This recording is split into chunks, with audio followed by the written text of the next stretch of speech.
Major moment, Yes Bank, Japanese financial giant Sumitomo Mitsui Banking Corporation or SMBC is acquiring a 20% stake in the lender, marking one of the most significant strategic deals in India's banking space in recent years. Speaking exclusively with ET Now, the MD and CEO Prashant Kumar laid out the bigger picture and explains why this deal isn't just an exit for existing shareholders, but a vote of confidence in Yes Bank's turnaround journey. Fundamentally, I think if we see in terms of last 5 years, we are addressing issue by issue, whether it's asset quality, whether it's about the capital, whether it is about the profitability, business growth, everything.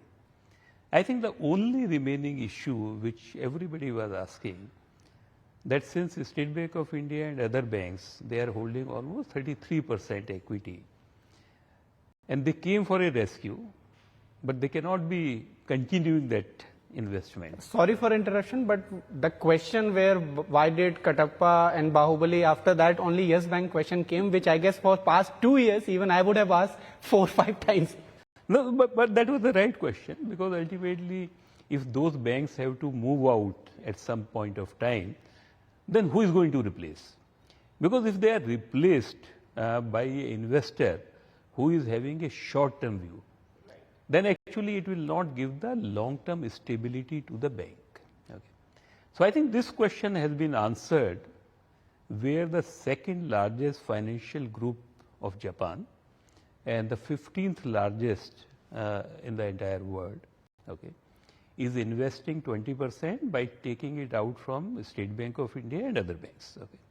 What you are rightly saying, it's a good exit for the banks, but at the same time, SMBC coming into Yes Bank also gives a confidence, because they always have a very long-term view.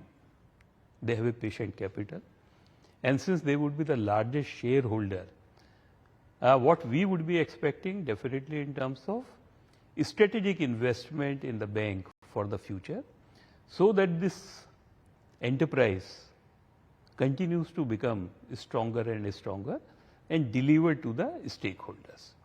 I think immediately, Ankur, I would be saying the immediate thing would be the possibility of a re-rating of the bank, because that was one of the concerns, that was one of the issue which was raised by the multiple rating agencies in the past.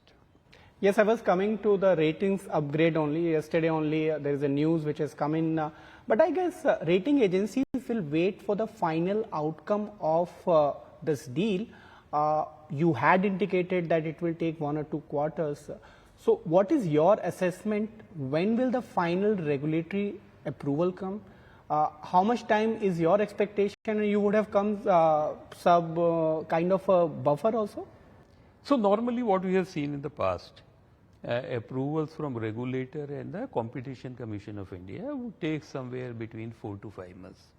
So that's why we are quite confident and hopeful that the approvals would come within the second quarter of this financial year. Okay. And if you talk about rating upgrades per se, they go through deal in detail.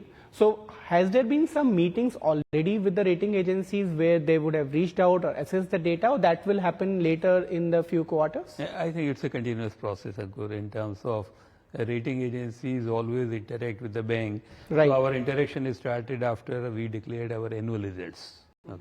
But this is a continuous process of engagement. You mentioned about strategic investment by SMBC. Has there been any informal discussion with the management of SMBC on that? I think what we need to see first in terms of what is their thought process. Right. SMBC has a presence in India, with 3 of their branches, which are in Delhi, Mumbai and Chennai. They opened a 4th branch in Gift City, Ahmedabad last year. They also have a 100% owned subsidiary in the form of a NBFC. Now what is happening, the NBFC has more than 1,000 outlets and taking care of the rural and the semi-urban space.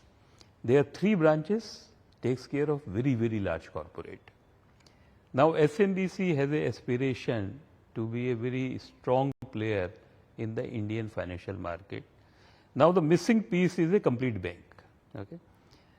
With their 3 branches, a full-fledged bank and a NBFC, I think the entire spectrum of the financial space, their presence is there. So I think their aspiration, their thought process in terms of having a meaningful player in the financial sector can be achieved through this investment in Yes Bank.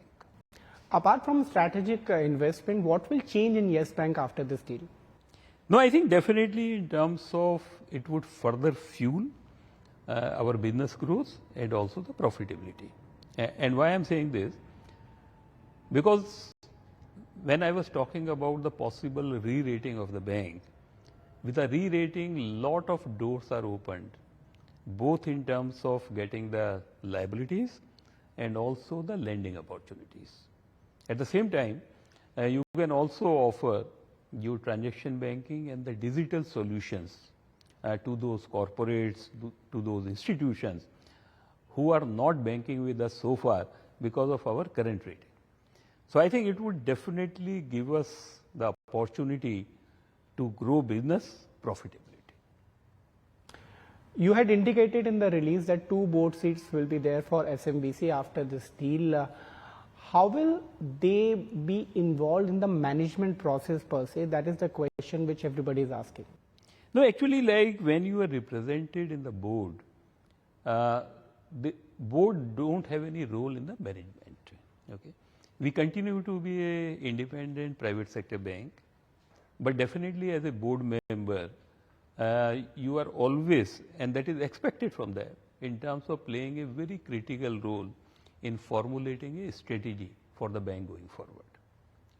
So will Yes Bank remain Yes Bank or will there be a change? No, I think they are the largest shareholders of 20% and they would be the public shareholder. So nothing would change for the Yes Bank either as a name or the management. Yeah. Right. If you talk about the loan growth, you have been very cautious if you talk about last year. This year you have given some guidance, but at the same time you are maintaining now with this deal, your business will grow. What is your estimate if you talk about this point of time? I know you will say that after Q2 you would like to give guidance, but do you think there will be some addition to the guidance which you have already given?